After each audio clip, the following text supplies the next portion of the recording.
안녕하세요. 더 딥다이브입니다. 지난번에는 저희가 신약 성경 본문에 대해서 텍스투스 레셉투스, TR이라고 하죠. 그리고 비평 본문, CT, 이 둘의 접근 방식이 어떻게 다른지 자세히 살펴봤었잖아요. 네, 맞아요. 각기 다른 사본 전통과 또 그 이면의 철학들이 있었죠. 네, 그게 참 흥미로웠는데 오늘은 그 연장선상에서 구약 성경으로 저희 탐구 영역을 한번 넓혀보려고 합니다. 아, 구약이군요. 네, 이 두 접근법이 구약 본문은 그럼 어떻게 다루는지, 또 어떤 점이 비슷하고 어떤 결정적인 차이가 있는지 한번 깊이 파헤쳐 볼 시간입니다. 좋습니다. 근데 이게 또 흥미로운 게 두 전통 모두 기본적으로 마소라 텍스트라는 걸 중요하게 생각한다고 들었어요. 네, 맞습니다. 근데 이 마소라 텍스트라는 말 자체가 가리키는 대상이나 그걸 대하는 태도에서부터 뭔가 중요한 차이가 시작된다면서요. 아, 네. 바로 그 지점이 핵심입니다. 신약에서 우리가 봤던 것처럼 구약에서도 TR과 CT는 이 본문의 기원이나 전승에 대해서 서로 다른 전제를 가지고 접근하거든요. 둘 다 이제 수세기 동안 유대 학자들이 전승해온 히브리어 구약 본문, 그러니까 마소라 텍스트, MT라고 하죠.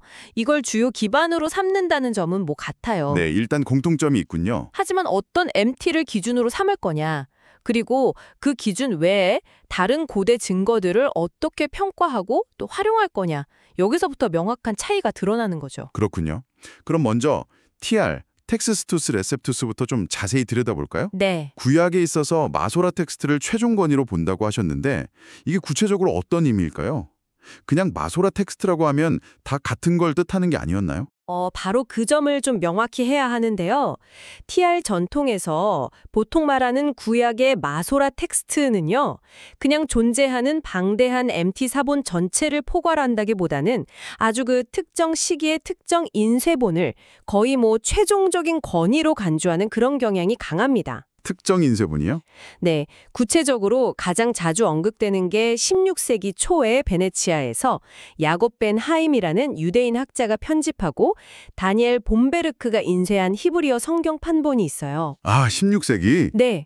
이걸 보통 제2랍비 성경 또는 봄베르기아나라고 부르는데 바로 이 판본입니다. 봄베르기아나? 네, 이게 바로 그 17세기 초 킹제임스 성경 KJV 번역자들이 구약 번역할 때 주로 참조했던 그 히브리어 본문으로 알려져 있죠. 아, 그러니까 수많은 그 마소라 계열의 필사본들이 아니라 딱 꼬집어서 16세기에 인쇄된 그 특정 판본을 표준으로 삼는다, 이런 말씀이시군요. 그렇습니다. 근데 왜 그렇게 좀 후대의 인쇄본이 절대적인 기준이 된 걸까요? 뭔가 특별한 이유가 있겠죠. 네, 여기에는 TR 전통의 아주 핵심적인 신학적 신념이 깔려 있어요. 바로 특별 보존 교리인데요. 특별 보존이요? 네, 이 관점에서는 하나님께서 당신의 말씀을 시대를 거치면서 완벽하게 보존하셨다, 이렇게 믿는 거죠. 그리고 바로 그 봄베르 기아나 판본이 하나님의 섭리 가운데서 최종적으로 확정되고 오류 없이 보존된 구약 본문의 형태다, 이렇게 믿는 경향이 아주 강합니다. 마치 그 인쇄솔이 발명되면서 하나님께서 딱 그 시점, 그 판본을 통해서 당신의 말씀을 최종 형태로 우리 인류에게 주셨다, 이렇게 보는 시각하고 좀 비슷하다고 할 수 있죠. 이렇군요. 하나님께서 이 특정 판본을 완벽하게 지켜주셨다, 이런 강한 신념이 그 바탕에 깔려 있다는 말씀이시네요. 네, 맞습니다. 와, 정말 확고한 입장입니다. 근데 여기서 좀 궁금한 점이 생기는데요. 네. 만약에 그 봄베르기아나 판본보다 1000년 이상 더 오래된 예를 들어 사해사본 두루마리 같은 것에서 다른 내용이 발견되면요. 혹은 아주 오래된 고대 번역본인 70인역, LXX라고 하죠. 그게 봄베르기아나와 다른 본문을 제시한다면 TR 입장에서는 이런 새로운 증거들을 어떻게 다루나요? 그냥 우리가 기준으로 삼는 판본과 다르니까 이건 틀렸다, 이렇게만 보나요? 바로 그 지점에서 TR의 그 전통 고술 철학이 아주 명확하게 드러납니다. 전통 고수요? 네. 일반적으로 TR 전통은 이 봄베르기아나 판본을 이미 확정된 최종 권위로 보기 때문에 사해사본이나 70인역 같은 다른 고대 증거들과 비교해서 봄베르기아나 본문을 수정하려는 시도 자체를 잘 하지 않는 경향이 강해요. 아예 수정을 안 하는군요. 그렇죠. 만약 차이점이 발견되면 그 차이는 오히려 사해사본이나 70인역 같은 다른 자료들이 필사 과정에서 오류를 포함했거나 좀 불완전하기 때문이다, 이렇게 해석을 하고 오히려 봄베르기아나 MT의 우월성을 다시 한번 확인하는 논리로 이어지는 경우가 많습니다. 즉, 본문 비평이라는 과정을 통해서 여러 증거를 종합적으로 분석하기보다는 이미 선택된 특정 전통, 즉 봄베르기아나를 절대적인 기준으로 딱 삼고 다른 증거들을 그 기준에 맞춰서 평가하는 방식인 거죠. 네네. 외부 증거가 기준 본문을 바꾸는 데 거의 영향을 주지 못한다고 볼 수 있습니다. 마치 뭐랄까, 정답은 이미 정해져 있으니 다른 오답들을 굳이 분석할 필요는 없다. 약간 이런 태도처럼 들릴 수도 있겠네요. 네, 그렇게 볼 수도 있죠. 그만큼 그 특정 인쇄분에 대한 신뢰가 정말 절대적이라는 거군요. 그 특별 보존이라는 신학적인 확신이 방법론까지 딱 규정하는 셈이네요. 그렇습니다. 그 신학적 전제가 본문 선택의 기준이자 다른 모든 증거를 평가하는 잣대가 되는 것이죠. 이게 바로 TR의 구약 접근법을 이해하는 핵심 키워드, 전통의 고수라고 할 수 있겠습니다. 네, TR의 입장은 명확하게 이해했습니다. 그 특정 판본에 대한 아주 강한 신뢰, 혹은 신념, 이 모든 것의 출발점이군요. 자, 그렇다면 이런 정해진 답과는 좀 바른 길을 걸었던 비평본문, CT 쪽은 구약을 어떻게 바라보는지 궁금해지는데요. 네네. 신약에서도 그랬듯이 여기도 마서라 텍스트를 기본으로 삼지만 접근 방식이 좀 다르다고 하셨죠? 맞습니다. 현대 학계에서 널리 사용되는 구약 비평 본문들, 예를 들어서 BHS라던가 아니면 더 최신판인 BHQ 같은 것들도 역시 마서라 텍스트, MT를 구약 본문 연구의 가장 중요한 기초로 여깁니다. 수세기 동안 전승된 히브리어 본문의 핵심이니까요. 그렇죠. 핵심이죠. 하지만 TR과의 결정적인 차이는 CT는 특정 인쇄본을 절대 기준으로 삼는 대신에 현존하는 가장 오래되고 완전한 형태의 히브리어 사본을 기초본문, 즉 베이스 텍스트로 삼는다는 점입니다. 아, 가장 오래되고 완전한 사본이요? 네, 그게 바로 일반적으로 약 주후 1008년경에 필사된 것으로 추정되는 레닌그라드 사본, 코덱스 레닌그라덴센스입니다. 16세기 인쇄본이 아니라 그보다 한 600년이라 더 거슬러 올라가는 현존하는 가장 오래된 완전한 필사본을 기초로 삼는군요. 네, 그렇습니다. 와, 시작점부터 벌써 접근 방식의 차이가 확 느껴집니다. 그럼 이 레닌그라드 사본이 CMT에게는 TR의 봄베르기어나 같은 그런 절대적인 최종 권위가 되는 건가요? 그렇지는 않습니다. 바로 여기서 CMT의 핵심 방법론, 즉 증거의 분석이라는 철학이 작동하기 시작하는 거죠. 증거의 분석? 네. CMT는 레닌그라드 사본을 현재 우리가 접근 가능한 가장 신뢰할 만한 완전한 형태의 MT 사본 혹은 최선의 사본, 베스트 매니스크립트 정도로 존중하면서 기초 본문으로 사용합니다. 하지만 이게 곧 원본 그 자체라거나 전혀 오류가 없는 절대적인 본문이라고 가정하지는 않아요. 가정하지 않는군요. 네, 레닌그라드 사본을 출발점으로 삼되 반드시 본문 비평이라는 학문적인 과정을 거쳐서 그 본문을 검토하고 평가합니다. 본문 비평이라면 단순히 그 레닌그라드 사본만 보는 게 아니라 그 본문 자체의 어떤 내적인 일관성이나 문법, 문맥 같은 요소들도 따져보고 또 다른 외부적인 증거들, 예를 들면 다른 고대 사본들이나 번역본들과 비교 분석하는 그런 작업을 말하는 거죠. 정확합니다. 내적 증거, 인터널 에비던스는 말씀하신 대로 해당 본문 자체의 논리적 흐름, 저자의 문체나 언어 습관, 신학적 사상과의 일관성 이런 것들을 분석하는 것이고요. 외적 증거, 엑스터널 에비던스는 레닌그라드 사본 외에 다른 히브리어 사본들, 비록 단편적일지라도요. 그리고 아주 중요한 고대 번역본들의 증언 같은 것들을 종합적으로 고려하는 겁니다. 네네. 사본의 연대라든지 지리적 분포, 사본들 간의 관계 같은 것들도 다 외적 증거에 포함되죠. CAT는 이 두 가지 유형의 증거를 종합적으로 그리고 비판적으로 분석해서 레닌그라드 사본의 특정 부분이 과연 가장 원본에 가까운 형태일지 아니면 다른 고대 증거가 더 설득력 있는 본문을 제시하는지를 판단하려고 노력하는 겁니다. 바로 이 지점에서 아까 TR에서는 거의 활용되지 않았거나 좀 부차적으로 취급되었던 다른 고대 자료들이 이제 전면에 나서게 되겠군요. 특히 그 사회사본 같은 것들이요? 네, 바로 그 점이 CAT 접근법의 가장 역동적이고 흥미로운 부분 중 하나입니다. CAT는 레닌그라드 사본을 기초로 삼으면서도 MT 이외의 모든 유의미한 고대 자료들을 본문 비평의 중요한 증거로 삼고 아주 적극적으로 활용합니다. 적극적으로요? 네, 마치 고고학자가 유적지에서 발굴된 모든 파편 조각들을 소중히 여기듯이 CAT 학자들은 이용 가능한 모든 고대 텍스트 증거들을 분석 대상으로 삼는 거죠. 그렇군요. 구체적으로 어떤 자료들이 좀 중요하게 활용되고 또 그것들이 어떤 통찰을 주는지 궁금한데요. 아까 말씀하신 사해사본하고 70인역이 대표적인 예시가 될 것 같습니다. 그렇습니다.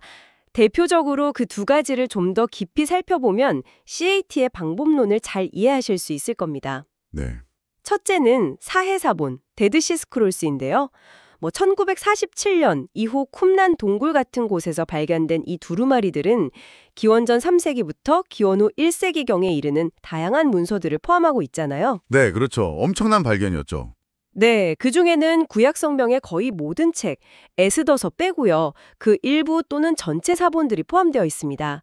이 발견은 정말 혁명적이었죠. 왜냐하면 레닌그라드 사본보다 무려 1000년 이상이나 오래된 히브리어 성경 사본들이기 때문입니다. 와, 1000년이요. 네, 근데 놀랍게도 많은 사해 사본의 성경 본문들이 1000년 뒤에 레닌그라드 사본과 상당히 일치하는 모습을 보여줘요. 오. 이걸 보면서 맞소라 전승이 얼마나 안정적으로 이어져 왔는지를 강력하게 뒷받침해주는 거죠.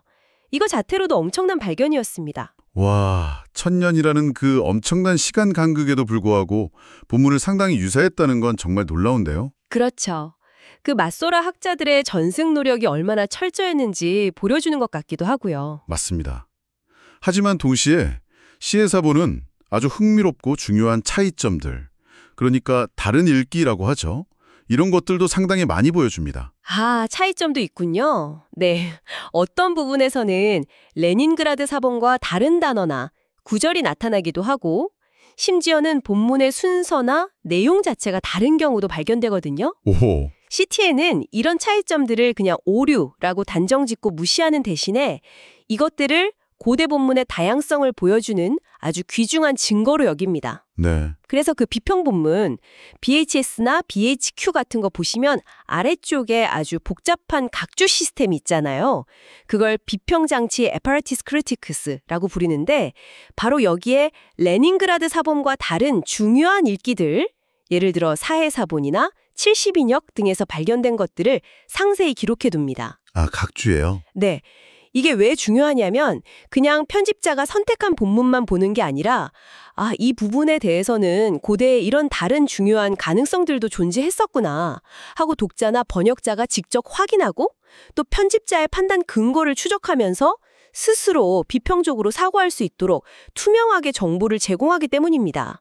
와, 단순히 그냥 최종 결과만 딱 주는 게 아니라 그 결론에 이르는 과정하고 다른 가능성까지 함께 보여주는 거군요. 그렇죠. 마치 그 과학 논문에서 실험 데이터랑 다른 해석 가능성을 함께 제시하는 것처럼요. 네, 비유가 적절하네요. 그럼 70인역은 어떤 역할을 하나요? 이건 히브리어 원본이 아니라 그리스어 번역본이잖아요. 맞습니다. 70인역 셉투에진트 LXX는 기원전 3세기부터 1세기경 사이에 이집트 알렉산드리아 같은 곳에서 활동하던 유대인 학자들이 당시의 국제 공용어였던 그리스어로 구약 성경을 번역한 것인데요. 비록 번역본이지만 이게 본문 비평에서 매우 중요한 이유는 크게 두 가지입니다. 네. 첫째, 이건 현존하는 가장 오래된 히브리어 사본들보다도 더 오래된 시기의 본문 상태를 반영할 수 있다는 점. 아, 시기적으로 더 오래됐군요. 네. 둘째, 그리고 이게 정말 흥미로운 지점인데 70인역 번역자들이 번역의 기초로 삼았던 히브리어 원본, 이걸 몰라게라고 부르는데요. 몰라게요? 네, 독일어로 원본이나 바탕끌이란 뜻인데 여기서는 70인역 번역의 바탕이 되었을 것으로 추정되는 히브리어 텍스트를 의미합니다.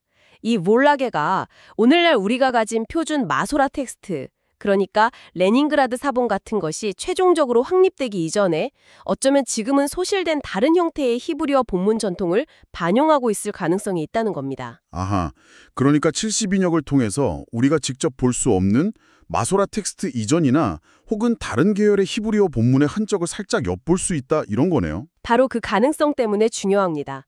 그래서 때때로 우리가 가진 히브리어 마소라 텍스트, MT 본문이 의미상 좀 모호하거나 문법적으로 매우 어색하게 느껴지는 부분이 있을 때가 있어요. 이 원래 히브리어 본문, 즉 볼라게가 70인역 번역자가 본 것처럼 다른 형태는 아니었을까?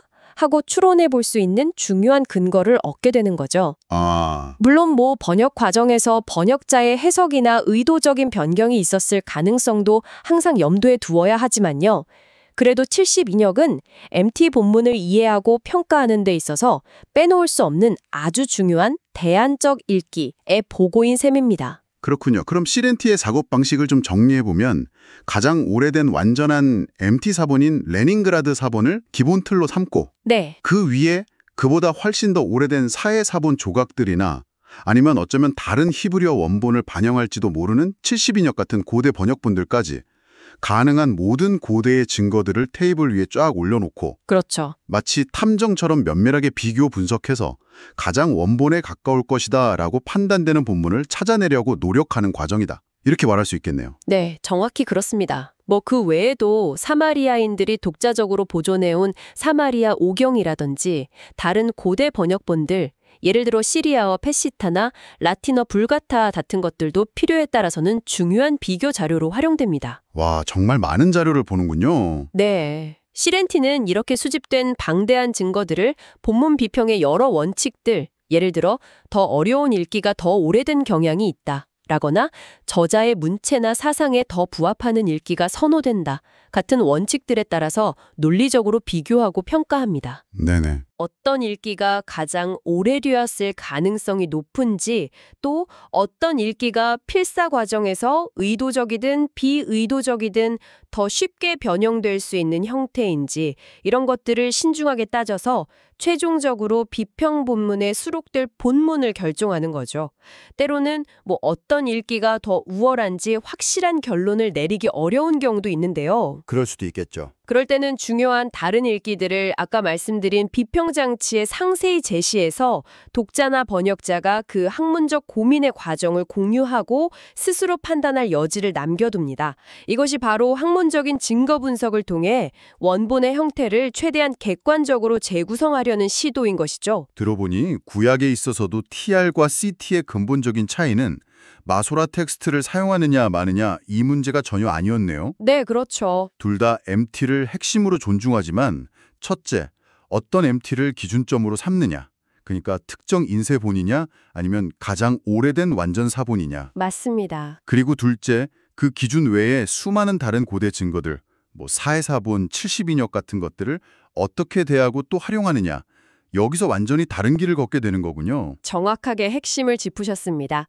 이 모든 논의를 큰 그림에서 다시 한번 요약 정리해 볼까요? 네, 좋습니다. 자, 텍스투스 레셉투스 TR 접근법은 특정 시기에 인쇄본, 주로 본베르기아나를 하나님의 특별한 섭리로 완벽하게 보존된 더 이상 의심하거나 수정할 필요가 없는 절대적인 권위로 간주합니다. 절대 권위. 네, 따라서 이 기준과 다른 고대 증거들은 좀 부차적이거나 오류가 있는 것으로 보고 사실상 본문 확정 과정에서는 배제하는 전통고수의 철학을 따르는 거죠.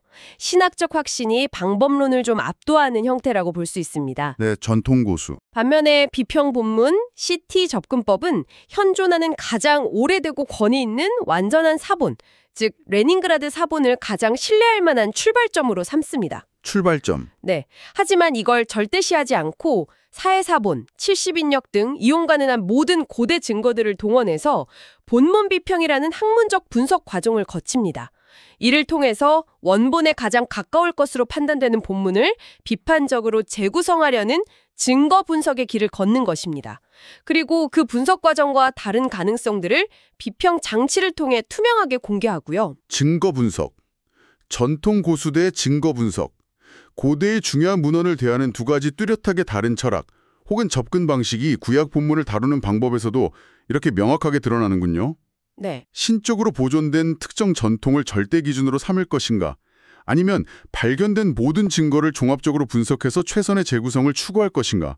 와, 정말 흥미로운 대조입니다. 네, 이 두 접근법은 단순히 어떤 사본을 선택하느냐 이런 기술적인 차이를 넘어서서 성경 본문의 어떤 역사성, 전승 과정, 그리고 권위의 본질에 대한 근본적으로 다른 시각을 반영한다고 할 수 있겠습니다. 자, 그럼 이 모든 이야기가 지금 이 내용을 듣고 계신 청취자 여러분께는 어떤 의미가 있을까요?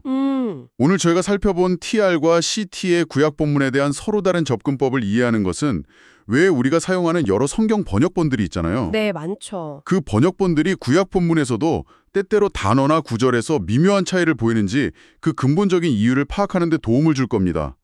신약에서 봤던 것과 마찬가지죠. 맞아요. 번역본 뒤에는 이런 배경이 있는 거죠. 네, 예를 들어서 영어권의 킹제임스 성경, KJV는 주로 TR 계열의 히브리어 본문을 따랐고 현대에 출간된 대부분의 번역본들, NIV, ESV, NRSV 같은 것들이나 우리 한국어 번역본들, 새번역이나 공동번역 개정판 같은 것들은 BHS나 BHQ 같은 CT 계열의 히브리어 본문을 기초로 번역하거든요. 네, 그게 일반적이죠. 이런 번역상의 차이는 번역자들이 단순히 임의로 단어를 고른 결과가 아니라 성경 본문이 수천 년간 어떻게 우리에게까지 전해져 왔는지, 그리고 그 전승 과정에서 발생한 복잡한 문제들을 어떻게 해결하고 원본에 더 가까이 다가가야 하는지에 대한 깊은 방법론적, 그리고 때로는 신학적인 입장 차이를 반영하는 것입니다. 그리고 이 논의는 우리에게 좀 더 넓은 질문을 던져주는 것 같아요. 비단 성경 본문뿐만 아니라 우리가 아주 오래된 역사 문서나 문학 작품을 접하고 해석하려고 할 때 말이죠. 네, 수세기 혹은 1000년 이상 권위 있게 받아들여져 온 전통적인 이해나 전승된 텍스트에 우리는 얼마나 무게를 두어야 할까? 이런 질문이 생기죠. 그렇죠. 전통의 무게. 동시에 고고학적 발굴이나 새로운 사본의 발견 혹은 진보된 언어학적 분석 같은 걸 통해서 제시되는 새로운 증거들 있잖아요. 이것들이 기존의 전통적인 이해와 충돌하거나 다른 가능성을 제시할 때 우리는 그 새로운 증거들이 제공하는 통찰을 또 어떻게 받아들이고 통합해야 할까? 와, 전통의 안정성과 권위에 대한 존중, 그리고 새로운 증거가 밝혀주는 역사적 실체에 대한 탐구, 이 둘 사이의 긴장과 조화는 과거를 이해하려는 모든 노력 속에서 계속해서 마주하게 되는 질문인 것 같습니다. 네, 맞습니다. 항상 쉽고 명확한 답만 있는 것은 아니겠죠. 오늘 구약성경 본문에 대한 TR과 CT의 접근법 비교, 정말 생각할 거리를 많이 던져주는 깊이 있는 탐구였습니다. 네, 흥미로운 주제였습니다. 다음에 더 흥미로운 내용으로 찾아뵙겠습니다. 계속해서 탐구를 이어가세요.